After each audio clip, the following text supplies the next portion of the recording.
What's up, everybody? Welcome back to Second Street. I hope you're all having a very good day today as we get here into a new week.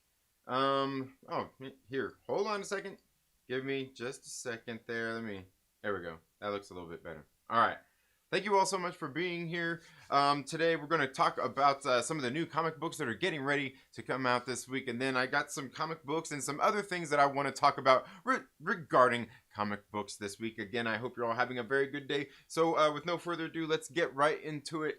Starting off with the Aftershock books that I will be getting this week. We've got two books coming up in Miskatonic issue number 5. I thought this series has been pretty good.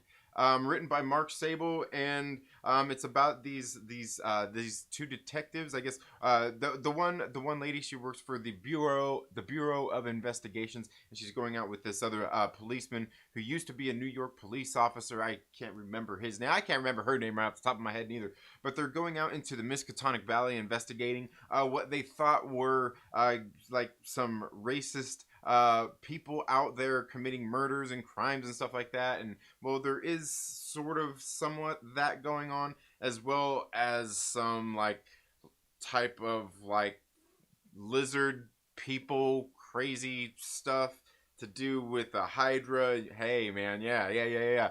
It's been a pretty good series so far. The next one we've got is Shadow Doctor issue number 2. I thought this book was pretty good in issue number 1, telling the story of this doctor back in the 1930s who was trying to open his own practice. He's a doctor. He went to school. He's got his doctorate. But he has a problem getting a job because he's black. And he has a problem getting a loan from the bank and opening up his own practice because, hey, it's 1930s Chicago.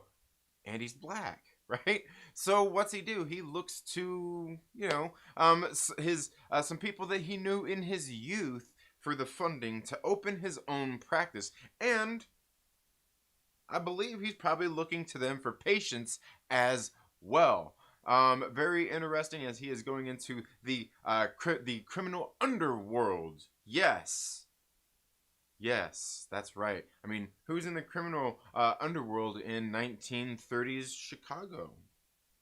Yeah, that's right.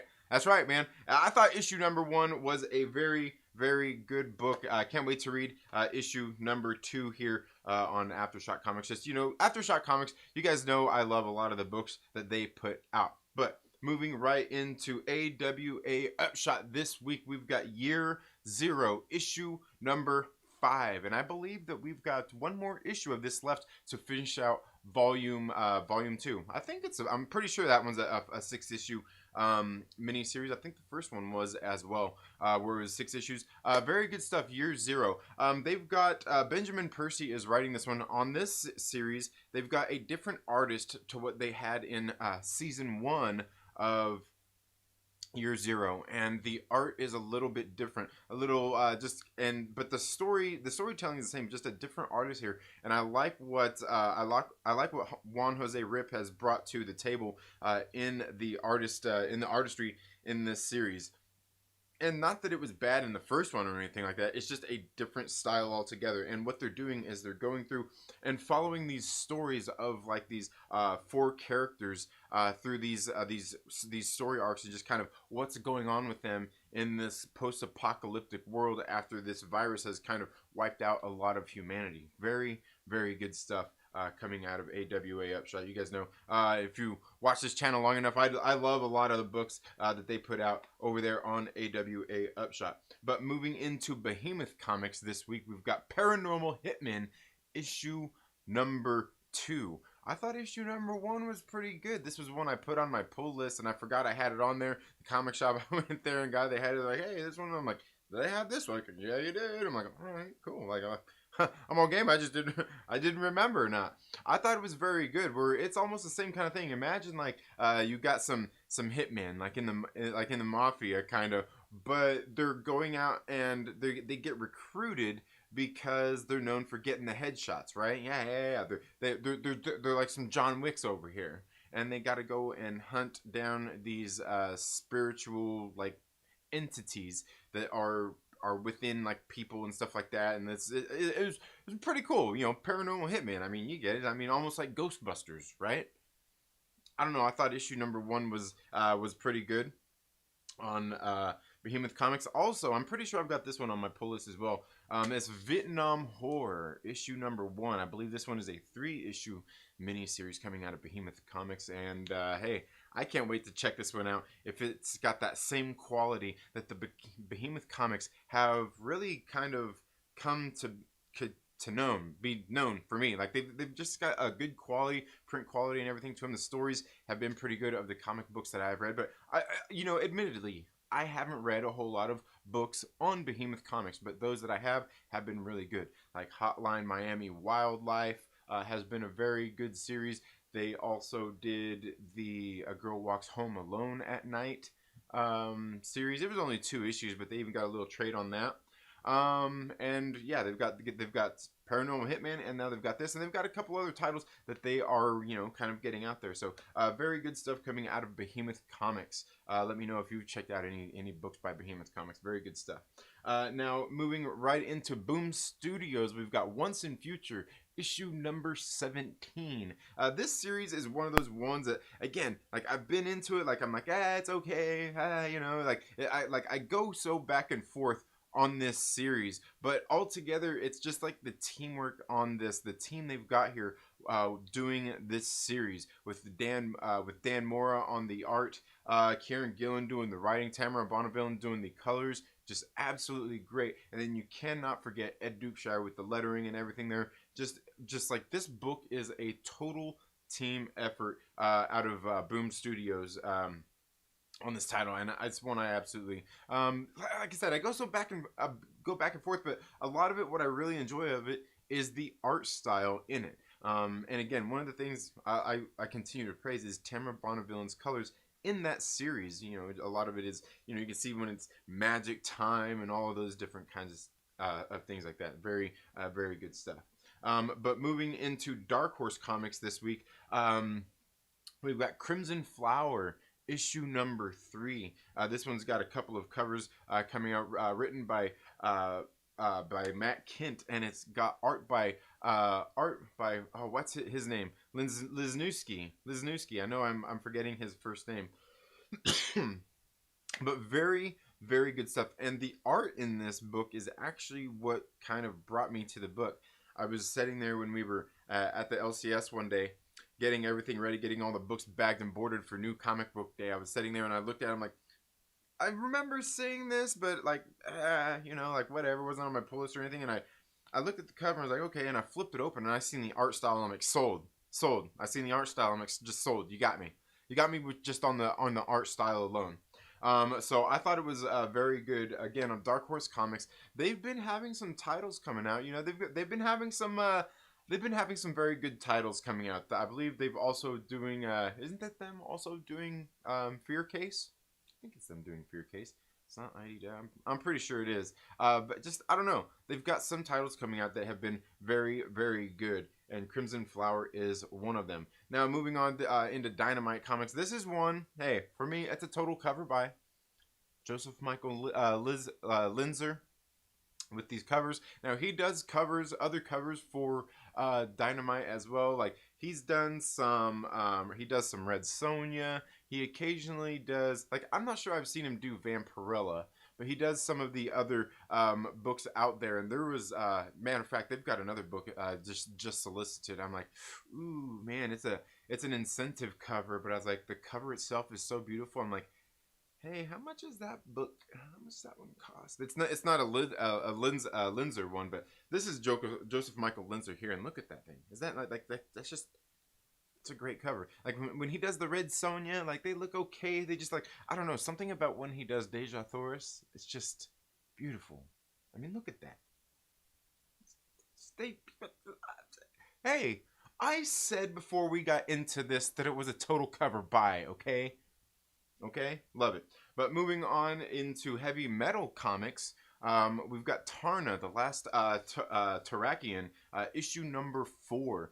This series has been pretty good. I mean, it's almost, I would think it would almost be hard to write a bad, you know, Tarna story, right? I mean, all you really got to do is have her going out and kicking ass, and that's about it. She don't even really have to say anything. And sometimes, at some points, it seems like she doesn't really say much anyway throughout this series. Altogether, I thought this series so far has been pretty good through the first 3 issues, written by Stephanie Phillips, who is a writer who's come on, come up this last year or two.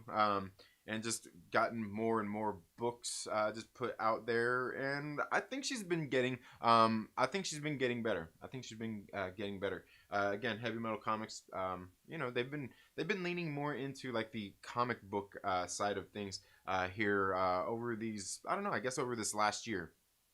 Respectively. But moving on into IDW Comics this week, we've got Dungeons and Dragons at the Spine of the World, issue number 4 of 4. I've read this whole series. Read the first 3 issues. Going to get this last one. Going to read these. Probably go back through and reread them, and then maybe get together with my man Jason from Polyhedral Paradise and talk a little bit more about this. He's a great friend of the channel, and he does Dungeons and Dragons stuff, and I believe he's got this series. We're going to get together and talk about this series, and I don't know, just flap our gums about it, and probably nerd out about some other stuff as well. And IDW has actually been putting out some very good series as well, some good original series here lately as well. Now, moving on into Image Comics this week, got quite a bit here, starting off with Ha Ha issue number 3. It's got a couple of covers here, and I've got both of them on my pull list. Going to check this one out. I've enjoyed this series. It's written by W. Maxwell Prince, and then they're switching artists every issue. And other than that, it's the same team. It's got Chris O'Halloran doing like the colors on a lot of them, I believe, and then good old Neon doing the lettering. So it's pretty much the same team that does Ice Cream Man, with the exception of the artist. So been very good series so far, just kind of following like these clowns or these funny people, if you will, is kind of what it was described as going into the series. I thought it's been pretty good, and coming out of W. Maxwell Prince, he's just a pretty good writer. Has this way of writing stuff that's, I don't know, it's kind of dark, gritty, and kind of creepy sometimes as well. Very good stuff.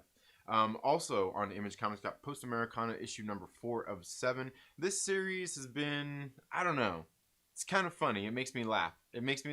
Like, it's one of those series I'm like, I don't know if I'm going to keep reading it, but I keep reading it. You know what I mean? I keep reading it anyway. Altogether, it's been pretty decent. The art in it is altogether pretty funny. It just follows so many, like, everything it does around every corner. It's just like so many of the comic books these days, like, some of the things are very predictable. And it's like, you don't have to do some of these things, right?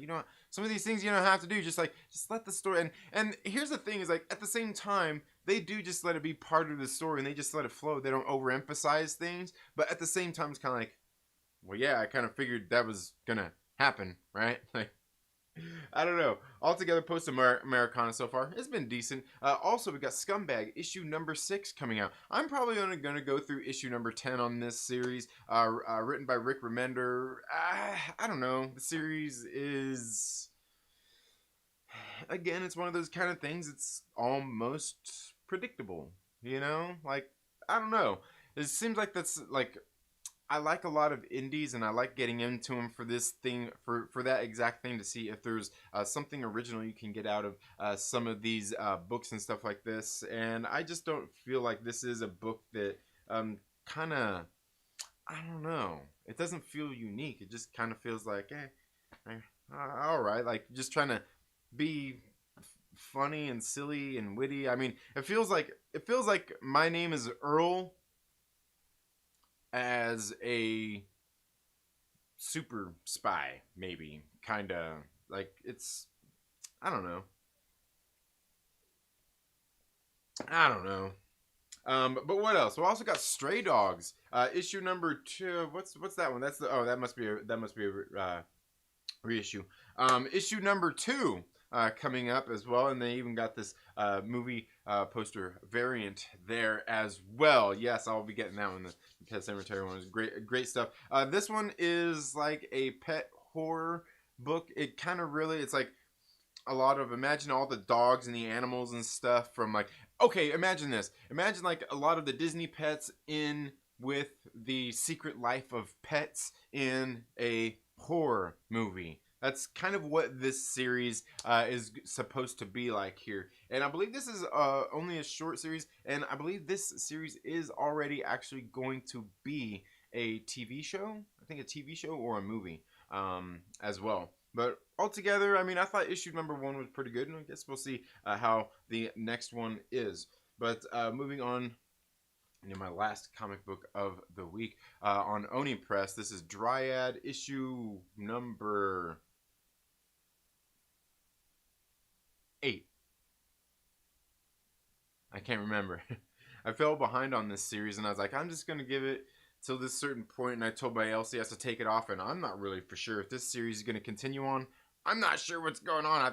I thought it was a short mini series, then it seemed like it was an ongoing, and then now it's going like, I don't know, and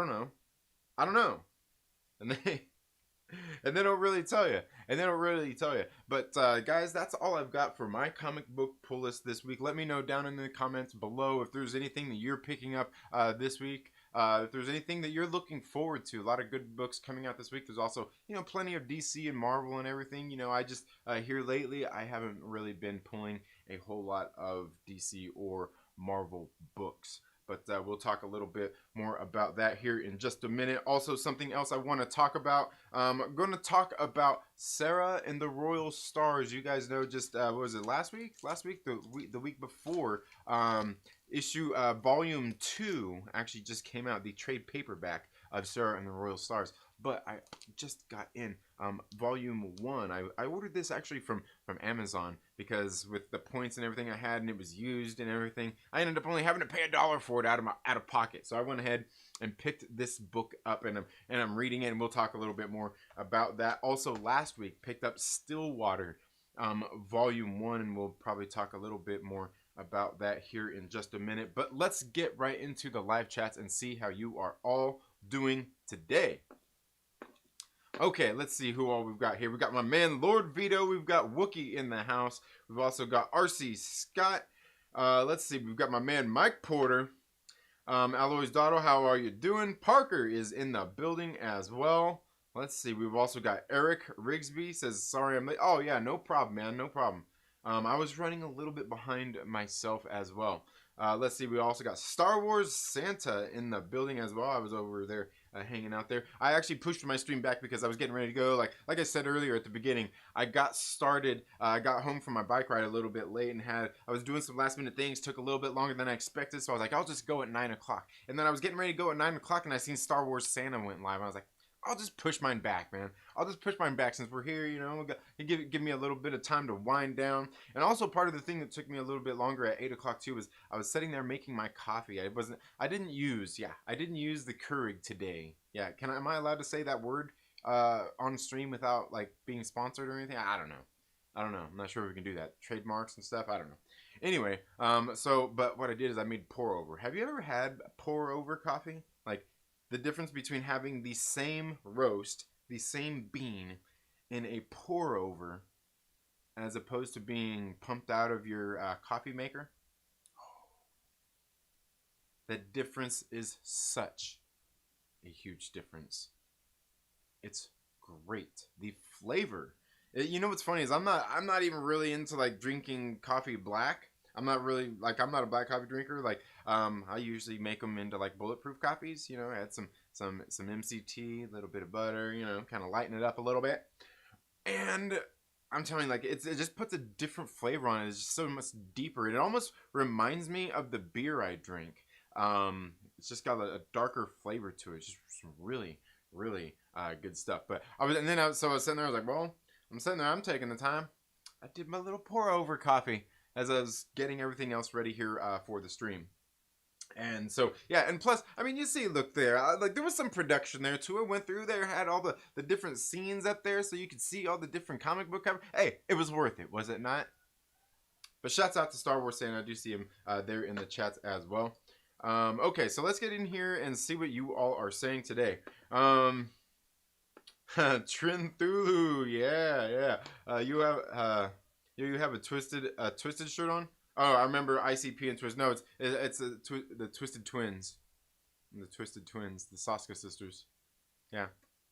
And speaking of which, guys, you should make sure that you go check out my Discord. There's a link here on the channel. You should be able to find it on the main page. You could probably find it on the About section on my channel here as well. Go join the Discord. We're going to do some stuff. We'll probably start doing some watch-alongs there. Some of it's going to be for Myrtle Maniacs only. I want to shout out my man Lord Veedo, who sent us out a server boost. I was trying to stream some music yesterday, and it just didn't really, I don't know, like it didn't, you know what I'm saying?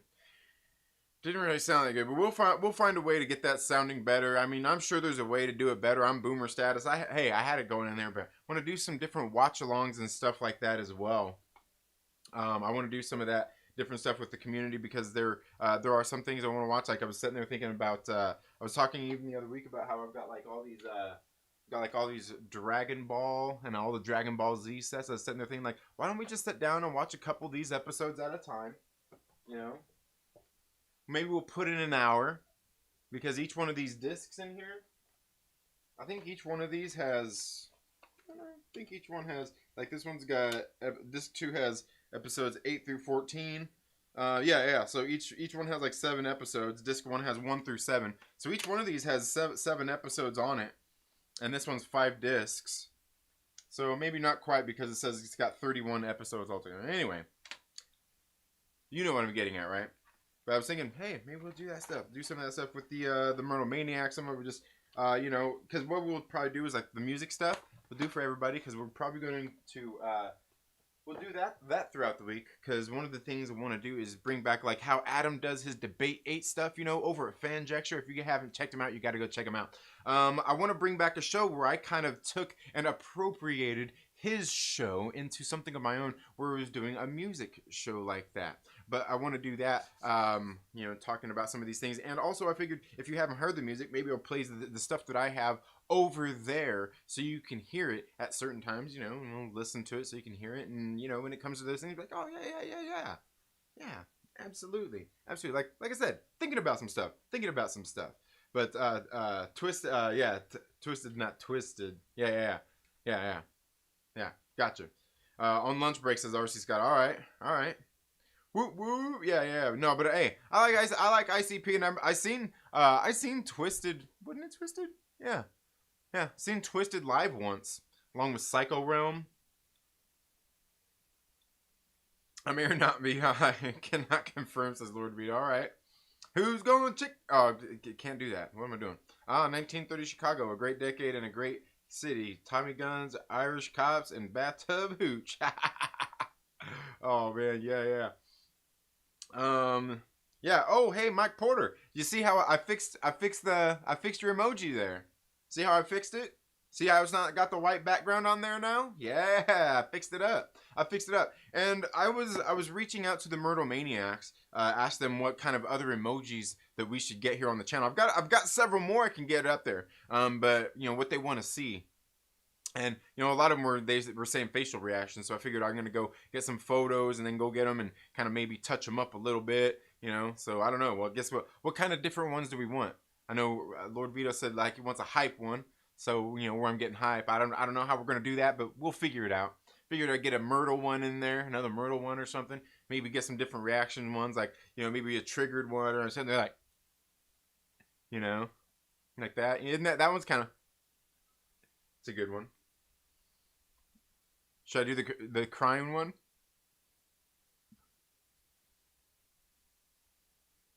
I don't know. I'm not sure how to do a hype one though. How do you do a hype one? I don't know. I don't know how you do hype. I don't know. I can't think of it. But yeah. I've also got another one. I've got an idea for one that I want to do for another Mike Porter one as well. Yeah. Cancel Myrtle, says Parker. All right. Release the Schumacher cut. Oh, man. What Schumacher cut did he make now? Release the Dan Schneider cut. Who's Dan Schneider? What are we talking about? What? Like, well, I was surprised that he gave me one, but it was totally honorable. He gave me an emoji. Yeah, release the David Lynch. Who's David Lynch? I'm kidding here, guys. By the way, I'm kidding. But what cuts are you talking about? Everything's a cut now. Is that what you're trying to say? Everything's a cut. The only cuts I've got. No. Not taking y'all to the gun show. The only cuts I got are being grilled out on the grill over some nice charcoals. Yeah, and Eric Rigsby, thank you so much for being here, man. Thank you so much for being here. Let's see where else we were at. I want to check out Ultra Mega. Yeah, I was gonna say I've heard a lot of people talking about Ultra Mega. I didn't pick it up last week. We need to get Gem Mint on a stream with Trin.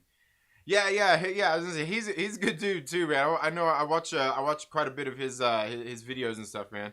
Yeah, he's a good dude, and he collaborates with a lot of people. I'm sure if I reached out to him, he'd probably be more than willing to come on a stream at any time. I like indies because they're violent. Yeah. Love Scumbag, says Eric Rigsby. Yeah, I think the Scumbag, I mean, it's all right. It's not bad. It's not bad. Yeah. Pour over is so tasty. It really is. It really is. Yeah, indies because they're right. Yeah. And a lot of the indies, man, they'll do. Man, it kind of really depends on who it is and what they're willing to do. Like I've seen some of them, like, all right, they're willing to go there. They're willing to go there. But yeah.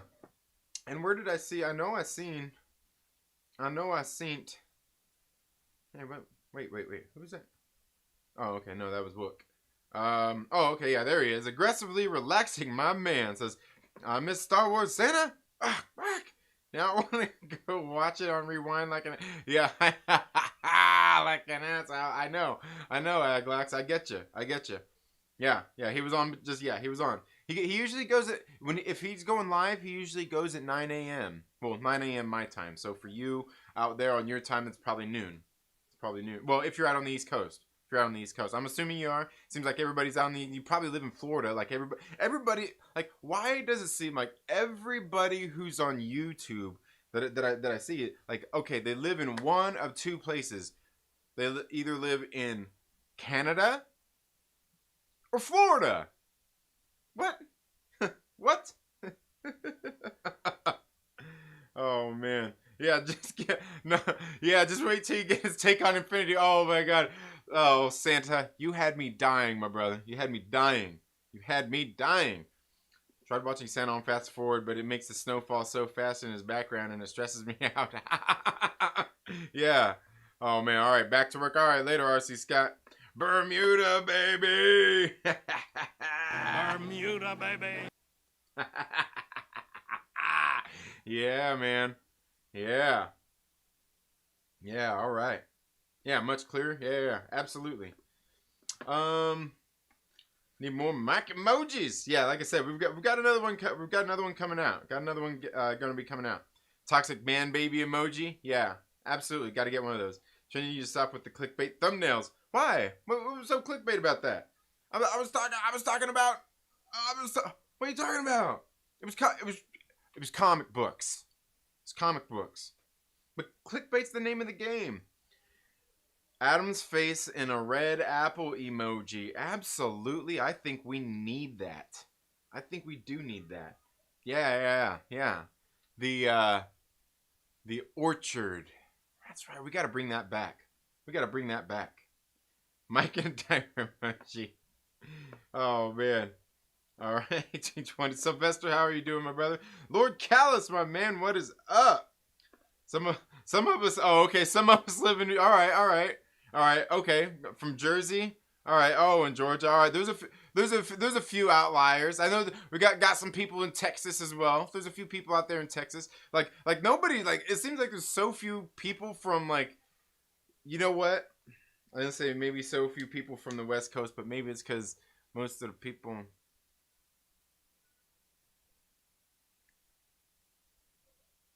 I don't even really think I need to explain that. And here's the thing: is like everyone's like, "Oh yeah, you from the West Coast too, Trinity? You California?" Like, bro, I just live here, bro. I just live here. I'm from the Midwest, yo. That's why I'm not one of these. Sorry, I'm being regionalist. I'm being regionalist. Patricia, thank you so much for being here. I'm in. Oh, okay, in Sacramento. All right. Yeah. Sorry, and I'm sorry for being regionalist, but yeah, I am from the Midwest. I am from the Midwest. I'm not from out here in California. Oh my God, have you seen these people out here? I'm just kidding. You know what? Like honestly, it's not as bad. Maybe it's just because where I live at, it's not as bad as what some people would have you believe. It's not as bad as some people would have you believe. It's not that bad. It's not that bad. I was talking about it on the stream the other day. Some of the people, you know how people always get in those talks. They talk about all the, these rights and all this stuff, the difference of living in a different state, and I'm like, yeah, if you're looking to, yeah. Yeah, it's 4:20 somewhere. Yeah. Well, if anything, it's 4:38 right now. 18 minutes late. You're feeling the full effects already. But one of the things I wanted to talk about, something I've talked a little bit about here on this channel before. I was talking about it. I don't know, not too long ago. Was it back in December? Maybe it was January. I can't remember. But something that Bueller was even talking about, Travis, if you guys don't follow Comics with Bueller, they were talking about him, and I believe it's Bob. They were talking about on his stream that they do a pre-recorded show that they do on Monday mornings that they premiere. Usually check that out. And for me here on where I live at, I think here on the West Coast, I think it's starts at 5 a.m. So I was there watching that, and one of the things they were talking about is something I talked about a while back, and that's the price of comic books. I know the other day there was some piece put out was on Bleeding Cool or whatnot. They were talking about DC pushing all their comics to $5.99, and they got I don't know. Regardless of anything, it is something that has come to kind of more prevalent lately. All of a sudden about the price of comic books and going up in that average price, where not too long ago it seemed like they all of a sudden pushed to $3.99 for most of the books. And obviously there's a lot of people got a lot to say about that. And I was saying not too long ago, I noticed a lot of these books and everything, I feel like they're getting ready to get everybody ready for an increase to a $4.99 average price. So you're looking at $5 a comic book. And at that point, I think a lot of people are going to be out, and you can see this slowly. They have kind of been doing that. If you look at the Marvels and the DCs with a lot of the variant covers and things like that they're putting out on the shelves, some of them they're charging an extra $1 for. Some of them you might get a cardstock cover. Some of them maybe not. Some of them maybe you get extra pages. Maybe a little bit of both. But regardless of anything, the price increase has kind of been going up. And the funny thing is, and I thought it was something a very good point that they brought up in their conversation as well, because it's something I've kind of been talking about with a lot of the publishers that I read books now, as I pretty much only read indies, is the quality of the books. If you go pick up a Marvel book, the pages are so flimsy, the covers are flimsy, and they are literally the same quality of cover as you get in the regular book. I mean, it's just kind of that. DC, they have a little bit different model, but I wouldn't say that what they're doing is any better. But then you go and you look at a Boom Studios for $3.99, the quality of book you get a heavier stock cover, and the interior pages are even a heavier stock cover as well. I could take a look at what came out last week. Was it last week? Antarctic Press's Hot Valley Days and Cocaine Nights, which has a heavy cardstock cover, and then even on the inside pages has a heavier cardstock print as well for their pages. You could take a look at Behemoth Comics. They've got some heavier kind of cardstock covers with some heavier pages in there as well. You can take a look at another one of my favorites, Vault Comics, where you look at theirs. They have a nice page quality for their covers, and then you get inside and they've got a heavy quality in there as well. And not only that, Vault Comics has something about their books. I'm not sure if it's just the paper or the inks they use or what it is they do to those books, but there's always something. They've always kind of got the same smell to them, the same feel to them. And you know what? They always feel. There's a consistent quality in every single one of their books. And I would say that it's a consistent quality that I don't even see out of most of the publishers, because some of the publishers put out a range of quality of books when they're putting them out. Some of them will, throughout a whole series, might use heavier stock pages. Maybe they maybe use different, like, different prints. But you know, for different series out there. But they consistently have the same, like, print quality, same page quality, same ink, like, same smell, same feel. I mean, it's got, right? You know what I mean? Like, yeah. Like, I don't know how to explain it. But you get a lot of these books from these indie publishers for $3.99 still. And not only that, one of the other things I really myself enjoy about the indies is, in most cases, you've got a creator, a writer, doing a story that is all their own, building a world, telling their own story. And it's something where, when you're doing that, you have a completely blank palette, a blank sketchboard, whatever you want to look at, a blank slate, whatever you want to look at it as, to go and create your own works. And you can do whatever you want, and it's up to you to tell a good and interesting story that gets people invested in wanting to read that series. And that's one of the things I really like about indies. And you can really say, hey, you know, you either like this or you don't. You either get into it because you read the description or you don't. And that's it. You know, it's that simple. You don't have where somebody, and what we've seen them kind of do at, you know, a lot of people feel like over at, you know, DC and Marvel, where they have all of these characters that have been around for years. They have these legacies, and then you go and you change and you do different stuff with them. And let's face it, as comic fans, we're kind of picky about a lot of those kinds of things.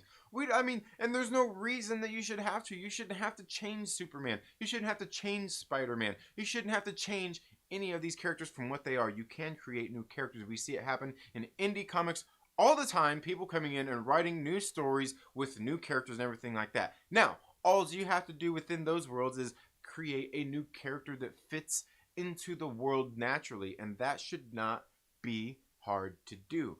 The thing is when you see a lot of these books out there, you see that you've got to get people into there, and a lot of people don't go out and support those books. I could show you right over here, poster on my wall. I used to have another one up there too. I've just been moving a lot of stuff around here. But we got Arrow on Marvel Comics, a great book. It was a great book. You know what? Who read it? Me, Chillmonger. I think Young Ripper 59, I think he read it. Who else read it? Who else read Arrow? I don't know anybody else who read Arrow. Swordmaster, another one they did. I thought it was a pretty decent read. I don't know who else besides those same people read it. You know what I mean? Certainly not enough that they continued these series on after they're doing it. Take a look at Shang-Chi. They're getting ready to come up with a movie for this guy. They've put out, I think they're getting ready, they just solicited another #1 for this guy. That's like a third series they've got coming out for Shang-Chi. Like, can you just, like, maybe do something and plan out, like, you know, a good, like, you know, 30-issue arc, you know, something. You just, like, get something figured out instead of a bunch of these little one-shot series. You could even take a look at Black Widow. Like, they're being back and forth on that one. It's like, I don't even know what the deal is, where that character is somebody who I think could have an ongoing, or they need to figure stuff out with certain things. But certainly one thing they need to figure out is figure all that out before you just start raising the price of your comic books, because people like me are already not reading them any longer. I hardly, you see on my pull list every week the amount of Marvel books that I've been coming home with, the amount of DC books that I've been coming home with.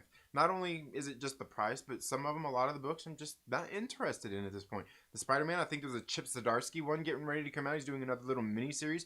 I'll probably check that one out. I like Chip Zdarsky. He's a pretty good writer. He did Spider-Man Life Story a couple years ago. Very decent read, so I'll probably get that one. But other than that, some of them just like, I'm getting stories that I really like and am feeling a little bit more invested in. And maybe it's just because they're new series coming out of a lot of the indies, and they're still coming out at only that $3.99 price point with a good quality book.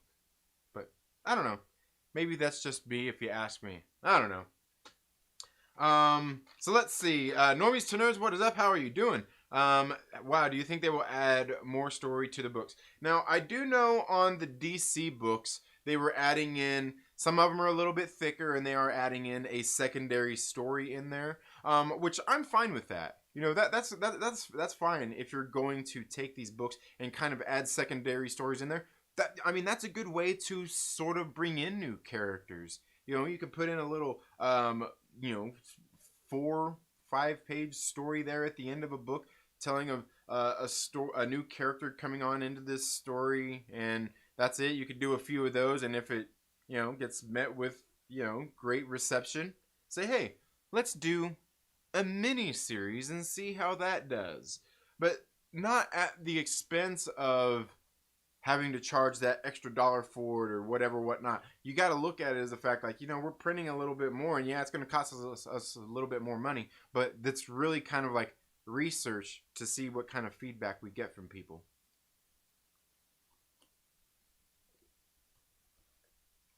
See what kind of feedback they get from the people out there.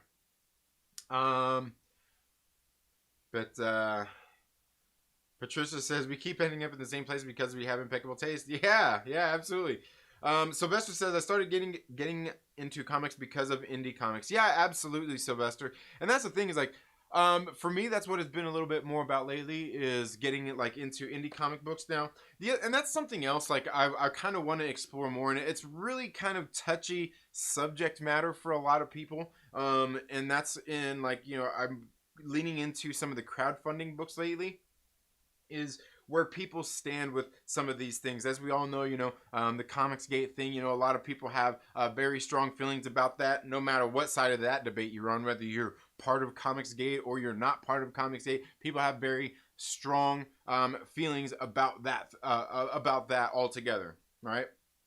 A lot of people have very strong feelings about that kind of stuff altogether. Now, the one thing that I will say when it comes to that, when it comes to things like that and some of those kinds of things, I really wonder, especially when it comes to, and it's not even just like a Comicsgate thing, but it really comes down to crowdfunded comic books altogether, right? The one thing that I noticed when it comes to crowdfunding comic books is that you're going to crowdfunding comic books to specifically support a creator that you want to support, right? For whatever various reason, you know, and it makes me question sometimes, and I'm not saying this about any, you know, I'm not even just saying this like about Comicsgate Group or anything, because there's certainly offshoots of that, you know, they got like War Campaign and all that stuff, all those different ones out there, but there's even other people who do crowdfunding comic books as well. But the thing is you're going to specifically to support these specific artists, these specific creators when it comes to those kinds of things. The only thing that I would say when it comes to a lot of people who crowdfund comic books is how much of those people that go into supporting these creators are actually interested in comic books. Actually go out to their local comic book shop, not even every week, every other week, every 3 weeks, once a month, every other month, and pick up new comic books and are really into it, you know. And I'm not saying that, you know, that you have to be or anything. Maybe you're kind of like me. You're like, the Marvels and DCs haven't been impressive to me. You know, there's some indies out there that are pretty cool, but hey, you know what? Jamie Tyndall has just put out Merc Magazine over on Kickstarter, and it looks pretty badass. I like Jamie Tyndall's art, and I'm going to go check it out. Just like we did. We're going to check it out.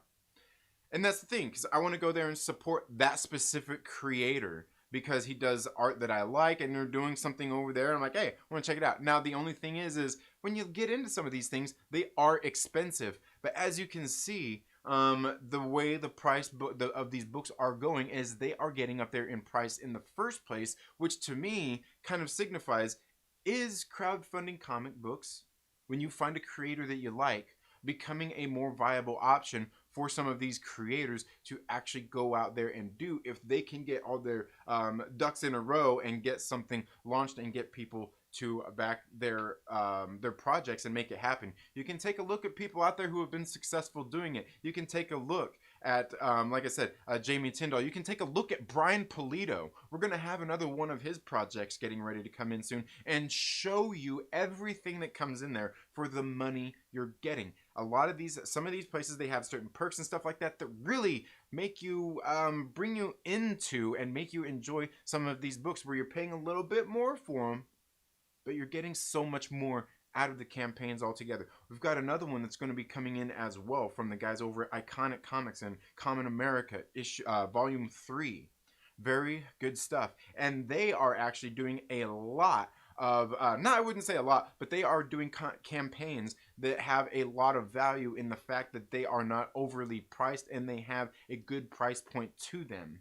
And especially when it comes to shipping and things like that. So there's a lot of cool stuff out there when it comes to these kinds of things. And again, like I said, when it comes to crowdfunding comic books these days, with a lot of these books going up in price, crowdfunding comic books, crowdfunding your favorite indie creator who's out there putting out their own book, is all of a sudden not such an expensive endeavor any longer. I know some of the books that I've backed, they'll do like a collected edition, like one I've got that I'm going to cover. Iron Sights 2 Psychos, Iron Sights, even the first Iron Sights, it's got like, 110, 120 plus pages for $25. And I would say that's right up there with the price with, a lot of the trade paperbacks that come out. And again, the entertainment value, what is there for you? What value do you take out of it? By the time you look at how many pages that is and how many issues that is, say it was 5 issues, right? 5 issues. If you go out there and there's 5 books at 5 books each at $5 a piece, which a lot of the comic books are getting to, you're talking about $25. If you toss in like some free shipping with something like that, hey, there's a value there. It's getting to the point where it's not that far out of a regular person's reach to be like, hey, you know what? Instead of buying this volume here, I can just go buy this here, this trade paperback here that's going to come out and have this cost me the same as I would get for something else, right? So again, but when it comes down to it, all the crowdfunding is when you find a creator that you like and you want to go support. And I think that's the same thing when it comes to indie comic books as well. You want to find certain creators. Like I'll tell you, a writer I found out there who's been doing some good work on with like Aftershock Comics, I believe, did a book on. Did he do a book on Vault Comics? I can't remember. But Zach Thompson working with Lonnie Nadler. They're doing Undone by Blood. Zach Thompson is also doing I Breathe the Body right now. Very good kind of like techno horror kind of stuff out there. A lot of his books, when I see they're coming out, I go pick them up. I'm like, hey, I like his writing. I enjoy the writing he does. It's the same kind of thing. But like I said, as just kind of how things are going on, and that's some of the stuff that we're going to be talking about here more on this channel. In case you didn't catch my video I did just the other week for Area 51, The Helix Project, issue number 1. You should go check it out. It's on a video I did called Show Me the Value, a new segment we're going to be doing, going into more of these crowdfunded comic books. And what we're doing there is with the channel memberships, as we hit certain milestones, we are going out and crowdfunding comic books so we can get them in and review them and see if they are worth your time and your hard-earned dollars to go out there and back. If you'd like to become a channel member, there is information down in the description where you can go down there and learn a little bit more about that and see what all comes with the memberships and stuff like that. So yeah, great. Thank you to all the Myrtle Maniacs. Shout out to all the Myrtle Maniacs. There is a list down there in the description as well of all the Myrtle Maniacs. So again, like I said, there's a whole lot that really goes into these kinds of things, and with the price of comic books going up and the quality not really going up with it, it's really looking like Marvel and DC are kind of they're not looking so good in that sense. Where you see a lot of the indies, they're really doing it, man. I love horror books. The horror landscape in indie comic books is really good. Even like I said, been looking into some of these crowdfunding projects and some of those kinds of things right there to see where some of the value is in some of these, if there are some great campaigns for you to go out there and do. But thank you all so much for being here. Let's get back here into the live chats and see what everybody else is talking about. Okay.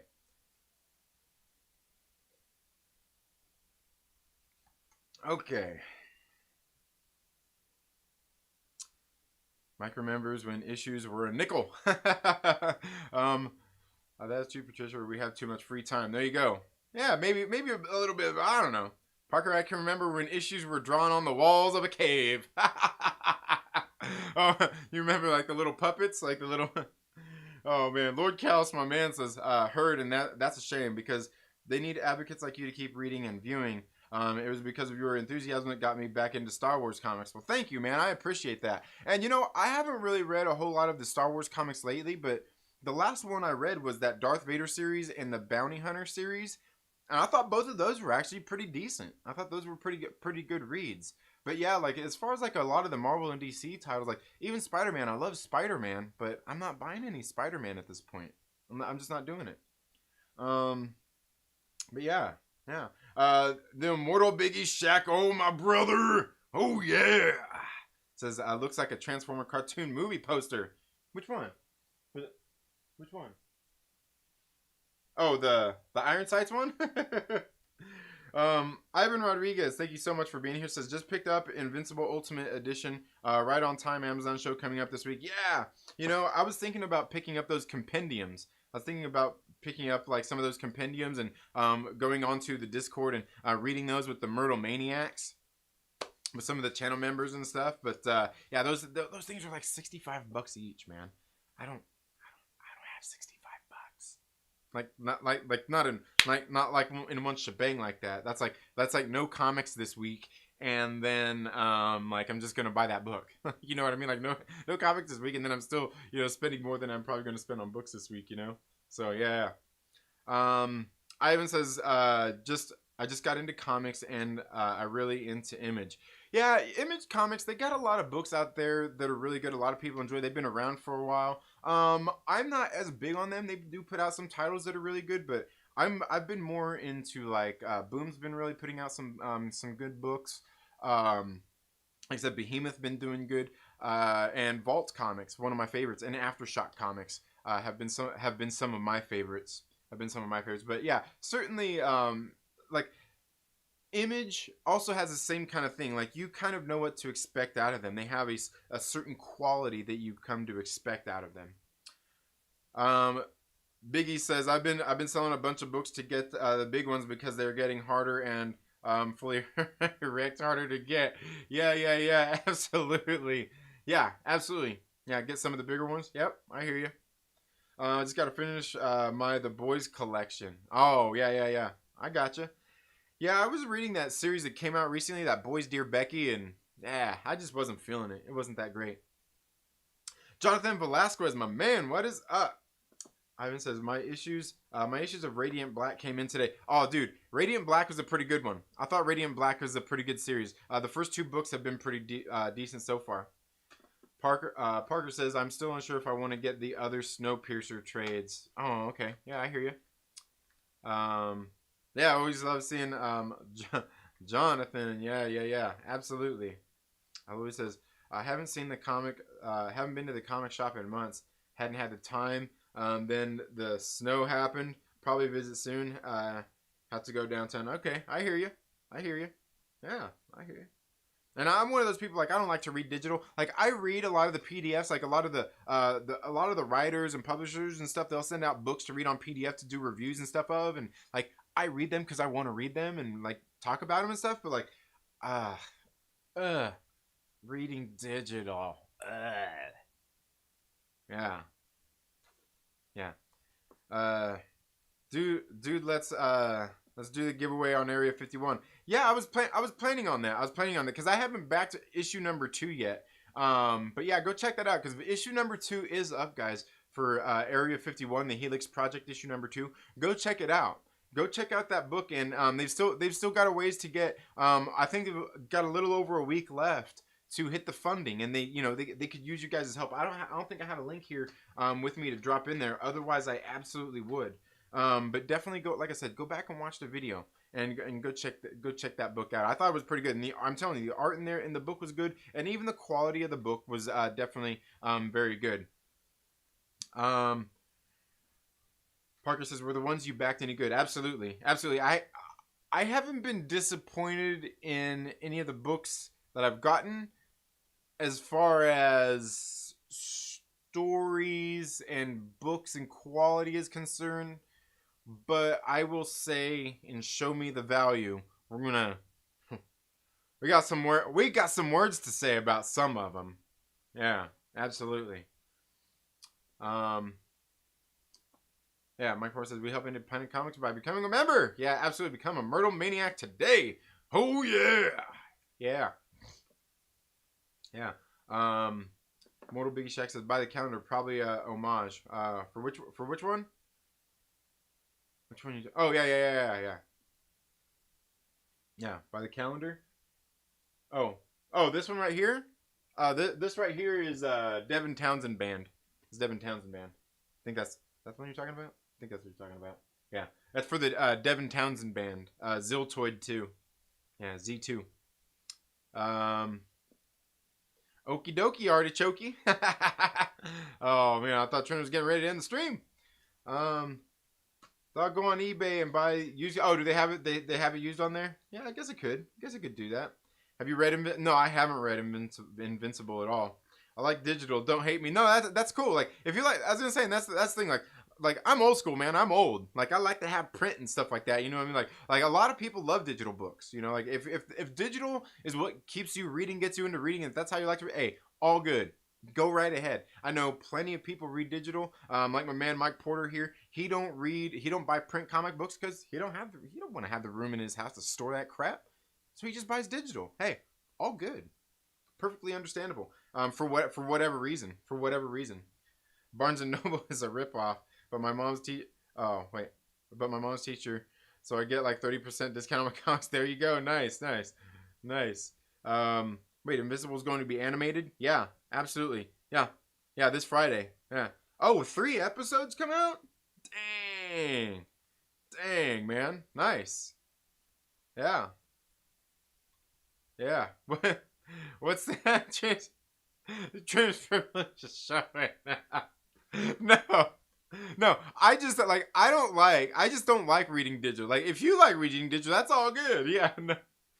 No, I just don't like reading. I do it plenty. I believe me, I read plenty of comic books. Like I said, it's a lot of the ones that are back through Kickstarter, like the Brian Pulido books. I've been reading those on digital because I don't want to I paid a lot of money for them books. I don't want to sit there and bend them all up and get them all you know what I mean? Like, of course, I'm not sending them off to have them graded neither. So I'm not sure. Do they grade crowdfunded comic books like that? And does it matter? I think more of that kind of stuff is the kind of the value that you put on them. I guess I don't know. I could be wrong. Oh man, I thought it was going to be live action. No, yeah, it's animated. Yeah, animated. Kirkman and Snyder are my overlords, Mike. That's funny. Yeah. It's all over social. Yeah. It has been. Yeah. There's a live action movie in the works too. Oh, is there? I did not know that. How often do you go to your LCS? I'm there. Well, I'll be there tomorrow morning. Because I go there and help out. We get get all the new comic books. Get them counted, get them sorted, get them all bagged and boarded. Get them counted, get them sorted, get them all bagged and boarded. Get all the comic book pull list ready for Wednesday. Even on Tuesdays is DC Tuesday, so kind of got to have all that stuff ready. But yeah, I'm there every week. Park Outdoor says digital pirating is useful when you're not convinced to purchase yet. Yeah, or if you're not convinced, you could come to channel and watch reviews and see, Of course, then you got to actually find somebody who you trust their review. That's the other tricky part. You got to find somebody who can actually take their word for it. So you know what I mean? Because like one of my favorite channels I love to watch is Comics Matter with your boy Zach. Dude cracks me up. All right, I don't care how you feel about him or whatever, but the dude cracks me up. He makes me laugh. I watch a lot of his videos. They make me, like I said, they make me laugh. But not everything he says I agree with. Like some of the books he talks about, I'm like, nah. I have reasons for liking some of the stuff. Like there's some of them he kind of slams on stuff. I'm like, yeah, I actually like the art in that book. But again, he don't really talk about a whole lot of indies anyway. So there's that. But there's one of them. There's somebody who he makes fun of sometimes in some of his videos that I actually seen. It was a particular artist. but I seen the artist in one of the books that I read. I'm like, man, like I actually like this artist's style in this book and everything. I like the art style and everything. The coloring in the book, like the art was freaking great. It was good. But the story, the person who was writing the story, which is another person that he talks about and makes fun of a lot, like the story was like, I'm like, he's not lying here, because like the story is like, oh my god, dude, like these characters are completely annoying and insufferable, and like really the only person who would like this is a 13-year-old. But I wouldn't let my 13-year-old read this comic book neither. Right? You know what I'm saying? So like, hey. But the artist though, the artist like poked fun of him like, yeah, I don't know. I thought the art itself was actually really good. But again, like, I don't know. Like, what good is the art if the story is no good? What good is the art if the story is like, even like if the art is good and the story is at least decent, hey, you might have something good on your hands if the story's at least decent. But the story's got to be at least decent, you know. But if the story's not good, it's like, you know, you had the best artist in the world, and you might as well just put out an art book. let people read through the book and just look at the art and just tell the story through the art, man. And I've seen bikes who do that. I've seen books that do that a lot, where they'll tell a lot of the story through the art and then have minimal words. Like Kanto, the first volume, issue number 2. Man, that book, it did a lot with just art in that issue number 2 of that book. But hey, that's, you know, yeah.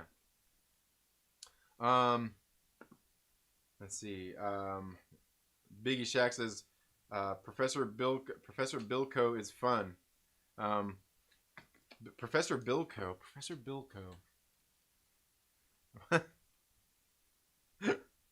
but the funniest of all is Second Street. Oh man, you're too funny, Biggie. You my man, dude. You guys gotta, if you guys haven't checked out Biggie Shack's channel, you guys gotta go check him out, dude. He always goes, you know, and it's funny, they were talking about him on Bueller today too. He does, does these streams, like he'll get in his car, he can sit there smoking his cigarettes, driving, getting gas, headed to the comic shop, and he starts diving through, and he has a way of coming up with these bangers, man. Just like out of these things, like he spots them, dude. Biggie got them bangers, man. Yee! I don't know that what it's going to be animated. MCU rules no matter what Josh says. Yeah, was he triggering you this morning, Mike? With all the DC talk? Oh man. Patricia says, most of the time I use digital. There's something special about reading print comics. The tangible element, the smell, and even seeing it in my collection. So that's how I purchase my favorites. Yeah, absolutely. Well, and the thing here, and that's the other thing, like, I've been buying trades lately too. I like the trades, so I don't have to go touch my individual comics. But I like having the individual comics as well. But the trades are great because I can just get in here and I can read this thing in an hour, as opposed to, you know, like, and just get through it and enjoy that story. You know, it's like, you know, it goes by quicker. It's great. Yeah. But that makes sense. Like Chris from Chaos and Comics, like sometimes what he'll do, he was talking about one the other day. He read the first couple issues, like, hey, this is a great series. So I'm just gonna wait for the trade paperback because I'd rather have it sitting on my shelf than in a box. I'm like, if that's how you feel about it, all good on you. Plus, I mean, a lot of times the trade paperbacks usually end up being a little bit cheaper. Except for those Ice Cream Man. I'm watching you, Ice Cream Man. See what you guys are doing over there. The physical feeling of adding the trade with the rest. Yeah. Building a collection is fun. Yeah, absolutely. So I'll do with manga. So many stuff I've read that I wanted to buy. I'll probably buy it in the original language eventually. Because I plan to learn the language. Absolutely, Alois. Like, I would love to have like the Dragon Ball, all the Dragon Ball stuff. In like the original language in Japanese, but I don't know Japanese. I've got the first. I got 1, 2, and 3 of Dragon Ball, the regular one, and Dragon Ball Super. There, I've got Or I got Dragon Ball Super. I've got just one, not 1, 2, and 3. But yeah. Norman Sinners, thank you so much for being here. But yeah, guys. So one of the things before we get out of here, I want to talk about a little bit about Stillwater, Volume 1. I read the first 4 issues of this series when it came out. I thought they were pretty good. I wasn't pulling them or anything, just so I read at the comic book shop. Written by Chip Zdarsky with art by Ramon K. Perez. Russ, let's see. Russ Wooten is the letterer. Okay, Mike Spicer is the colorist in this series as well. I thought this book, Volume 1 here was pretty good. I'm probably going to go just read through Volume 2 on this series, and that might be about it. I thought issue number 4 really set up a pretty good story. The 5 and 6 in here were pretty good as well. But I'm not really for sure. Like, they kind of gave me the feeling maybe this might be something a little more dragged on. Maybe issue number 4 gave me something. Maybe I was looking a little too into something. I don't know. But altogether, Stillwater so far has been a pretty decent read. Like I said, I'll definitely read, probably get volume 2 of this series as well. But let me know if you guys have read Stillwater and what you thought about it down in the comments below. Now, the other one I want to talk about is Sarah and the Royal Stars, Volume 1. You guys know the other week I bought Volume 2. It just came out on trade paperback. But I recently picked this one up on Amazon for $1. Like, out of pocket, it only cost me $1. I had some points and stuff, and then out of pocket, it only cost $1. So I went ahead and picked this up, and I started reading this, and I'm about halfway through it. And I'm like, man, like, it really, like, this Volume 1 so far, these first 3 issues really do, like, bring me back into, like, man, this is such a great book. The art in this book is good. I love the colors and everything of it. It's just such a really great read. And I can't wait to get through this one and then get through Volume 2 of this series as well. Now, I do remember, I want to see how it does in trade as compared to when the issues were coming out, because there was a break in there from last year due to the pandemic and everything. Because I believe it was issue number 8. I remember when it came out, I was kind of like, did you have to do that?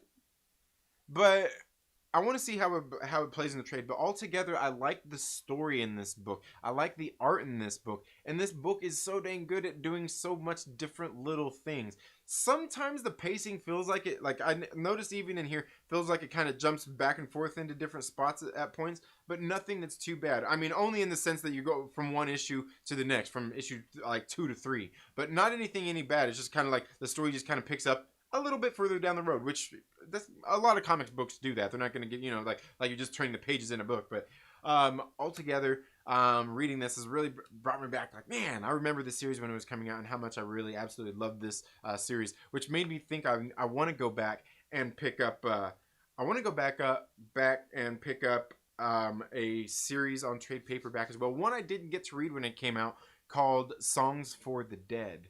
I want to pick up the trade on that because I never got the single issues or anything, because that one was actually basically a Volume 1 for a series that came out after that called The Necromancer's Map, which I may look into getting that on trade paperback as well, just so I don't have to dig into the floppies, you know, into the single issues, because again, these are like fantasy tales anyway. Also, they're like, you know, like kind of medieval kind of fantasy, like they're like, and like I'm into that kind of stuff, you know. Like I was talking about the other week on one of the community streams. If you guys missed it, when Romeo came on, you guys probably see him in the comments. His name is Georts, but his name is Romeo, and he was kind of talking about some of that stuff too, like doing like Renaissance fairs and stuff like that. I'm like, I'm really into that stuff. I like the whole medieval kind of scene and stuff like that, and just that whole kind of thing. So I think I thought that was, you know, like I said, so that's, you know, like I said, that whole fantasy kind of element stuff, you know, like our good friend over at the dark over at the Great Council. I almost said the Dark Council. I get it's probably Lord Callison here getting my mind all thinking about the Dark Council, but over at the Great Council, Darth Daddy, G.A. Lunga, he came out with Isadora and the Immortal Chains. We backed that one, and that one's kind of a story dealing with those kinds of things as well, which is another book we're going to be talking about here on Show Me the Value here very soon as well. But anyway, guys, like I said, I don't know. I got a range of different tastes and things that I like anyway. So, you know, another one of the things I like is like cyberpunk. You know what I mean? Like, it's like I like old like medieval type shit, and then I like the whole cyberpunk stuff too, man. You know what I'm saying? I don't know, man. Like, I don't know. A range of tastes. a range of tastes. But anyway, guys, that's all I have for today's video. Thank you all so much for being here on the Second Street Marvel today. Again, if you're not already, please make sure you're subscribed. Click the little bell and all of that good stuff. Share this video with your friends and invite them to come hang with us here on the Second Street Marvel. And we'll see you in the next video. Later.